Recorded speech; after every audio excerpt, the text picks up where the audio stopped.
Graça e a paz do nosso Senhor Jesus, amém? Vamos abrir a palavra de Deus no livro de 2 Samuel, capítulo 11. 2 Samuel, capítulo 11. A história, uma das histórias marcantes na vida do rei Davi. 2 Samuel, capítulo 11. Do versículo 1 ao versículo 5. Diz assim: Davi comete adultério com Batseba. Decorrido um ano, no tempo em que os reis costumam sair para a guerra, enviou Davi a Joabe e seus servos com ele, e todo Israel, que destruíram os filhos de Amon e sitiaram Rabá. Porém Davi ficou em Jerusalém. Uma tarde, levantou-se Davi do seu leito e andava passeando no terraço da casa real. Daí viu uma mulher que estava tomando banho. Era ela muito formosa. Davi mandou perguntar quem era. Disseram-lhe: é Batseba, filha de Eliã e mulher de Urias, o heteu. Então enviou Davi mensageiros que a trouxessem. Ela veio e ele se deitou com ela. Tendo-se ela purificado de sua imundícia, voltou para sua casa. A mulher concebeu e mandou dizer a Davi: estou grávida. Esta história é uma história muito conhecida pelos irmãos.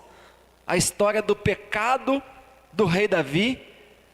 Ele está no palácio real, no terraço do seu palácio, e ele avista uma mulher e manda trazê-la, e o nome dela é Batseba, esposa de Urias, e Urias está na guerra, lutando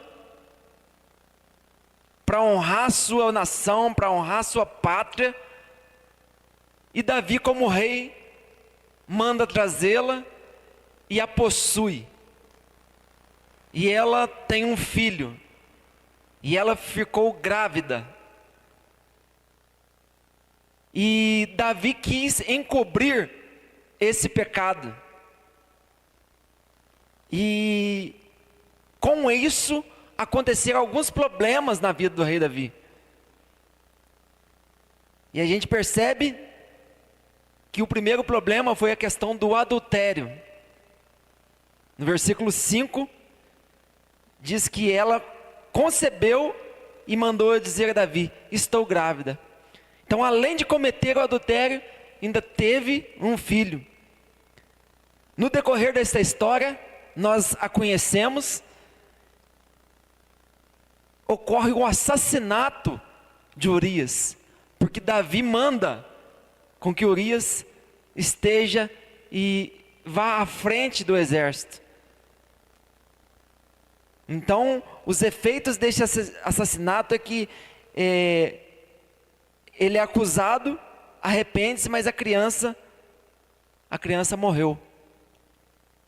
Uma terceira causa, a gente vê que começa a ter problemas na família de Davi. Os filhos de Davi começam a ter problemas. Há um incesto, há brigas, há mortes. E a gente percebe que é tudo decorrente do pecado de Davi. O que eu considero interessante é que a Bíblia diz que Davi foi um homem escolhido por Deus, um homem segundo o coração de Deus. Mas mesmo sendo um homem segundo o coração de Deus, por um instante ele fez algo que desobedeceu, que entristeceu muito o coração de Deus. Lá do terraço da casa dele, do palácio real, ele observa essa mulher. E os seus problemas ali começam. O que eu quero chamar a atenção, irmãos, é para o capítulo 12. Que um profeta chamado Natã confronta o rei Davi. Confronta ele com o pecado dele. E no capítulo 12, no versículo 1, diz assim: o Senhor enviou Natã a Davi, Chegando Natã a Davi, disse-lhe. Então, aí Natã conta uma parábola para ele. Diz assim, ó: havia numa cidade 2 homens, um rico e outro pobre. Tinha o rico ovelhas e gado, em grande número. Mas o pobre não tinha coisa nenhuma, senão uma cordeirinha que comprara e criara, e que em sua casa crescera.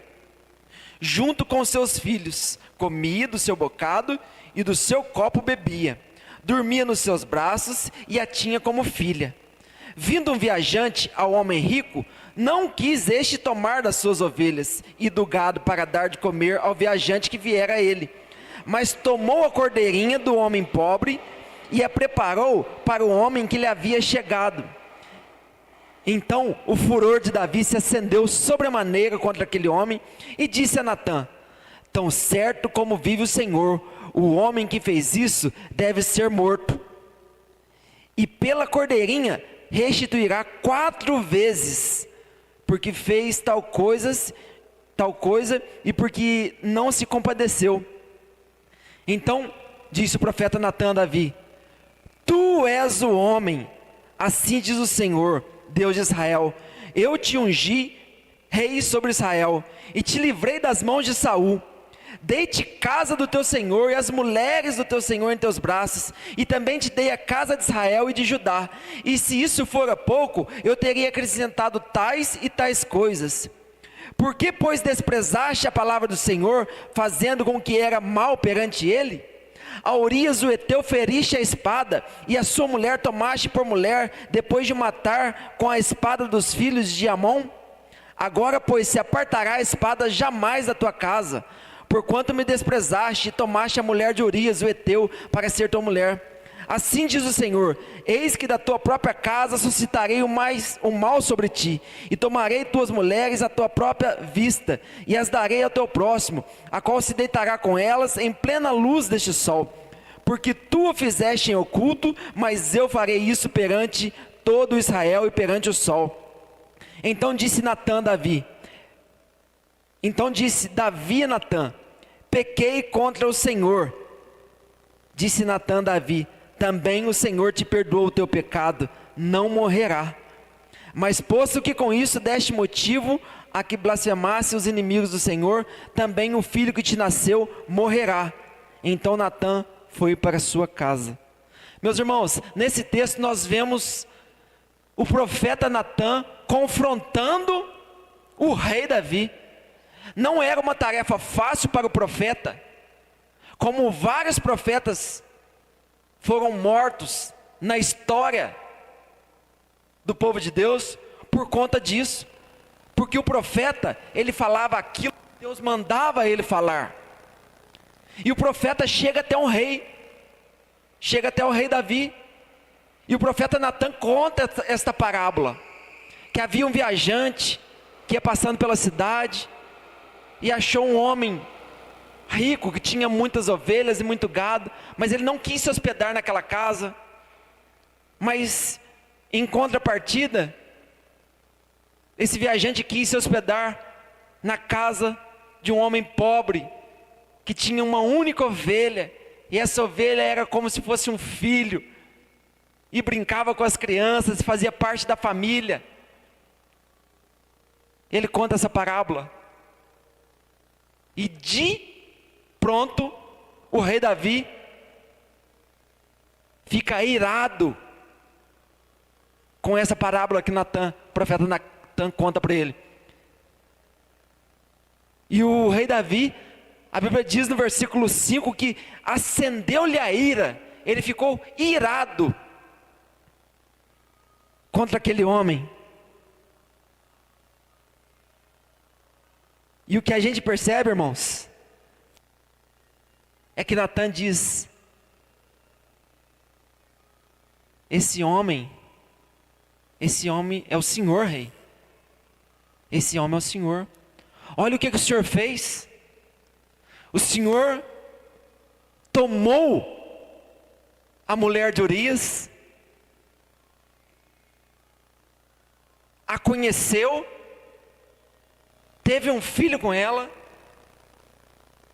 mandou o marido dela estar na frente da batalha e ser morto. O profeta diz isso para ele. O profeta confronta o pecado de Davi. A morte de Urias foi como se fosse a própria mão de Davi que estivesse ali matando Urias. E Natã fala tudo isso para o rei Davi. Não foi uma tarefa fácil para Natã fazer isso. Como nós falamos, né? O profeta chega diante da máxima autoridade para confrontar a mando de Deus. Não foi uma tarefa fácil para Natã. E ele confronta o pecado de Davi.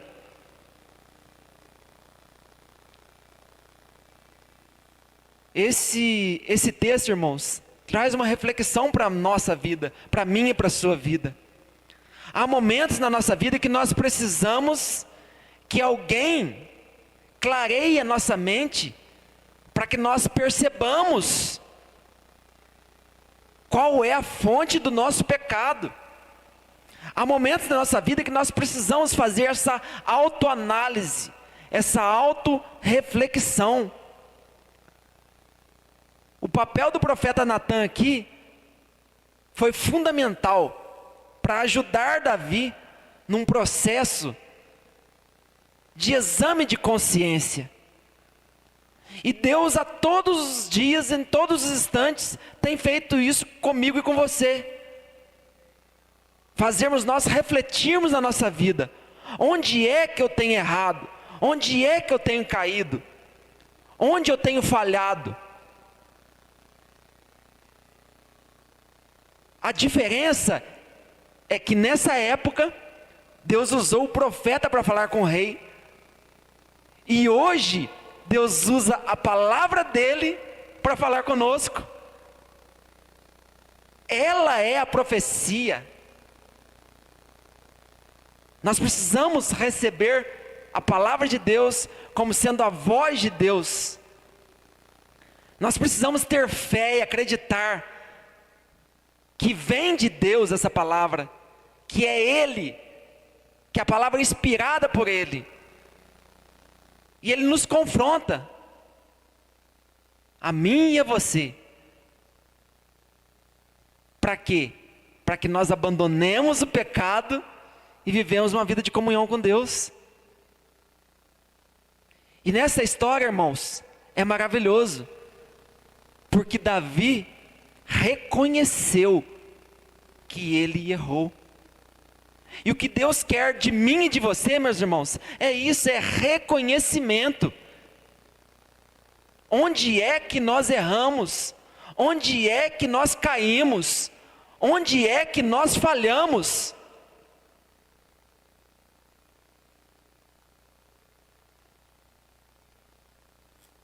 Porque a palavra de Deus, ela é viva.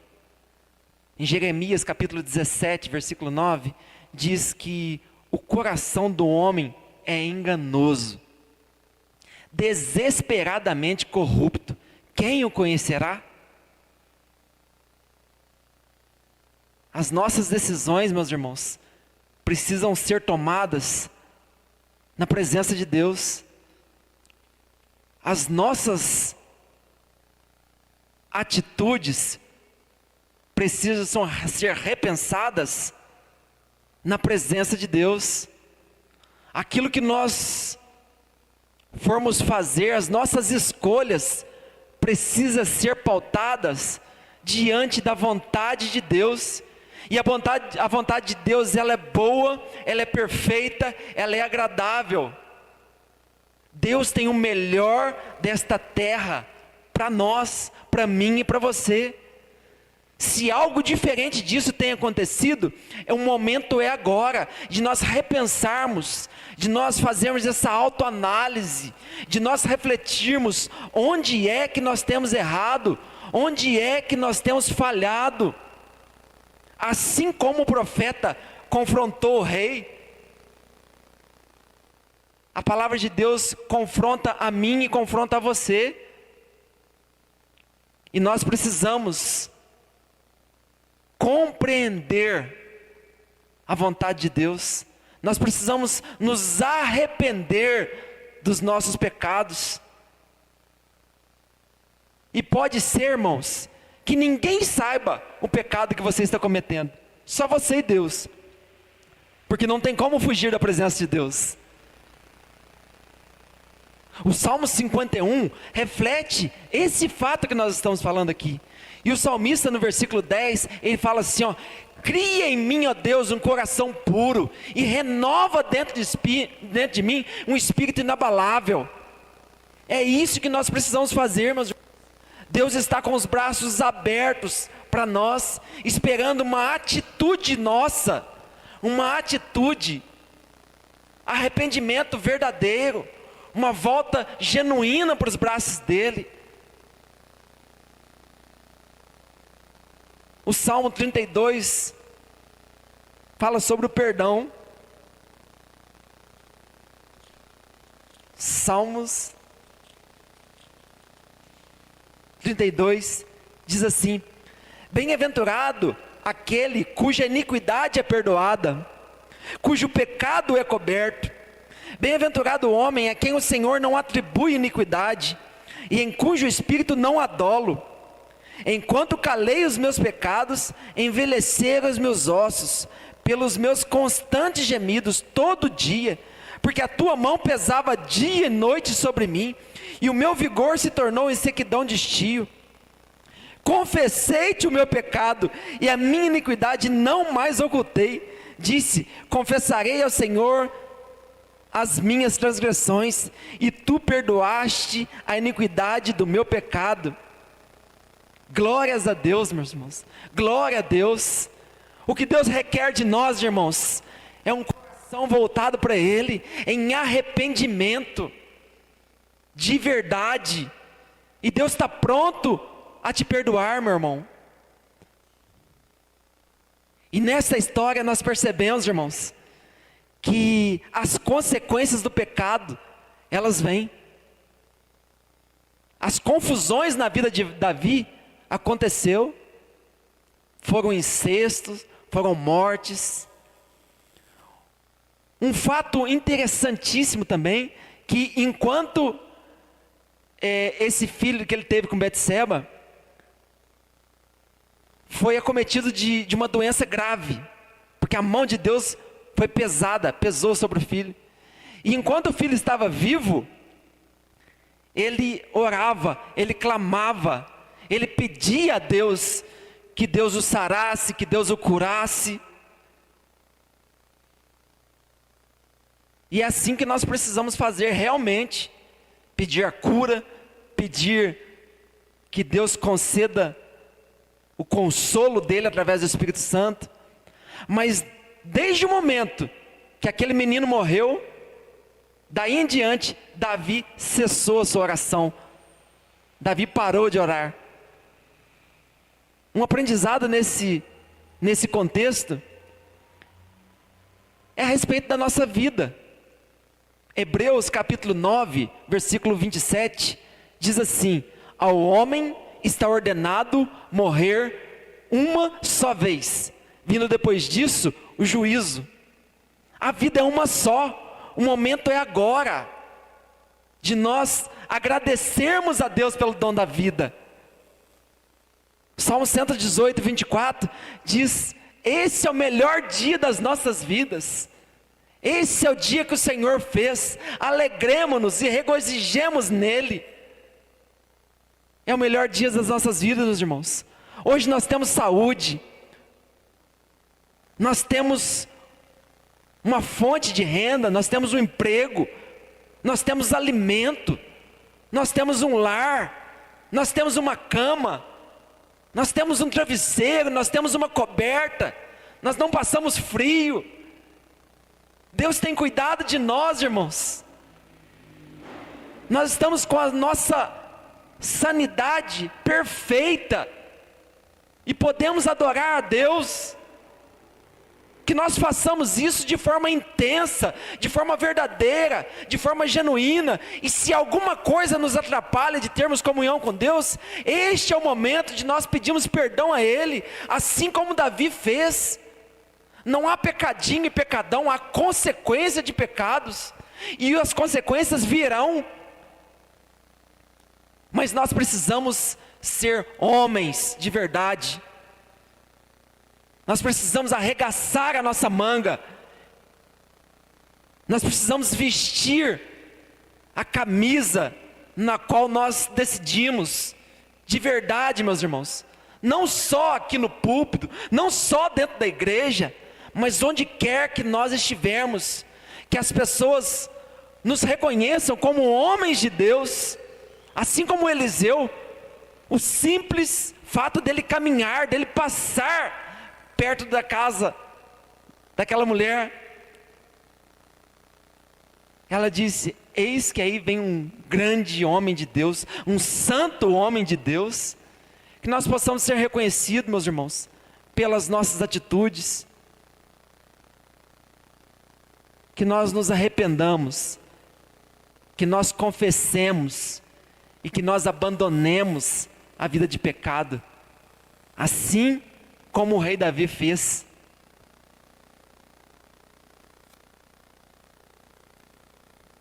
Porque é muito fácil, meus irmãos, nós olharmos e vermos o pecado do outro. Em Mateus capítulo 7, do versículo 1 ao 5, tem uma advertência em relação a isso.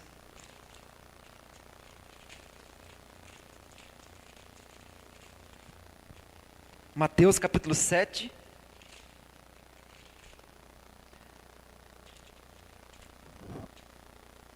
do 1 ao 5. Não julgueis para que não sejais julgados, pois com o critério com que julgardes sereis julgados, e com a medida com que tiverdes medido vos medirão também. Por que vês tu o argueiro no olho do teu irmão, porém não reparas na trave que está no teu próprio? Ou como dirás a teu irmão: deixa-me tirar o argueiro do teu olho, quando tens a trave no teu?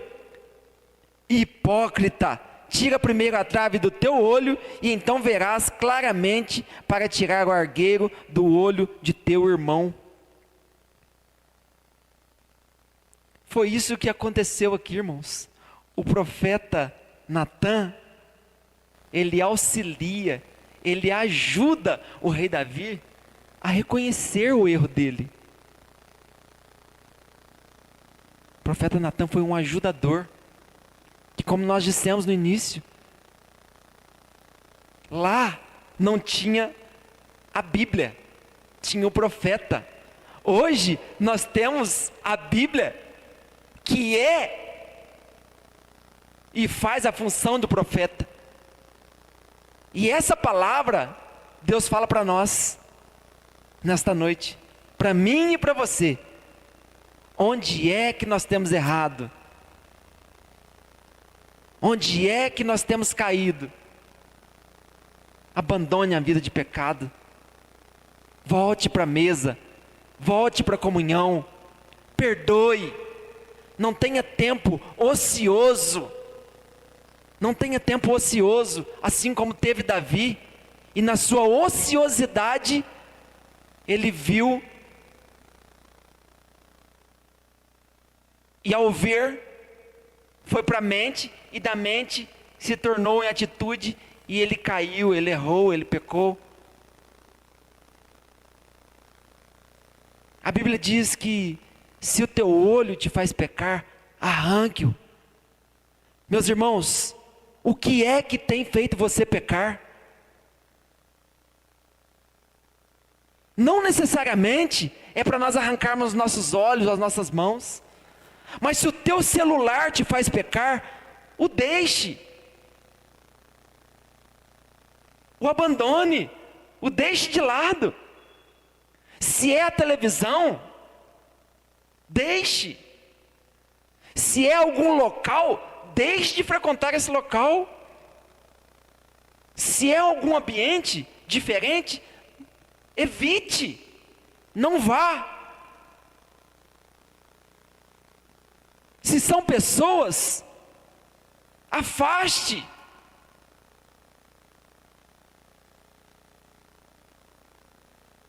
Essa é a recomendação de Deus para nós, meus irmãos.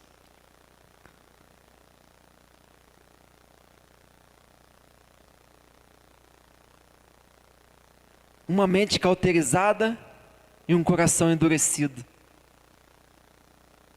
Foi o que o rei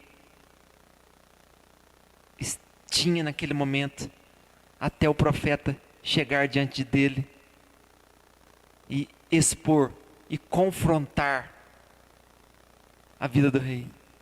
Que essa palavra, meus irmãos, confronte eu e você nessa noite, a mudarmos as nossas atitudes, a termos uma vida de santidade, a termos uma vida de arrependimento, a termos uma vida na presença de Deus. E que Deus muito nos abençoe, em nome de Jesus. Amém? Vamos fechar os nossos olhos? Vamos agradecer a Deus pela palavra dEle, pela graça, pela bondade, pela misericórdia.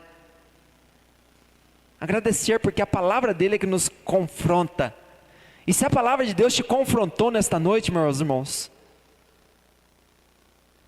é que este é o momento de nós refletirmos.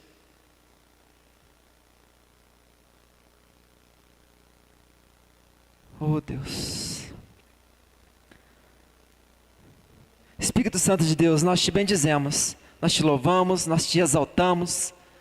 Pai querido, nós acabamos de ler a Tua palavra que é viva, a Tua palavra que é eficaz. Que essa palavra possa encontrar morada nos nossos corações, Pai. É a nossa oração. Que essa palavra possa dar realmente a abandonar a nossa vida de pecado e a vivermos em santidade na Tua presença. Guarda-nos, ajuda-nos, Pai. Nos leve ao arrependimento genuíno, verdadeiro, Deus, diante do Senhor. Oh, Pai querido, é o nosso clamor nesta noite. E cria em nós, Pai, um coração puro. Renova dentro de nós um espírito inabalável na Tua presença, Pai. Abençoa a Tua igreja. Abençoa os Teus filhos. Abençoa as nossas famílias. Visita as nossas casas, nossos lares. Visita, Deus, o coração, Deus, contrito nesta noite, Pai. Visita, Pai, para a glória do Teu nome, Pai. Em nome de Jesus, Pai, é que nós te pedimos. Em nome de Jesus nós te agradecemos, Pai. Amém. Amém.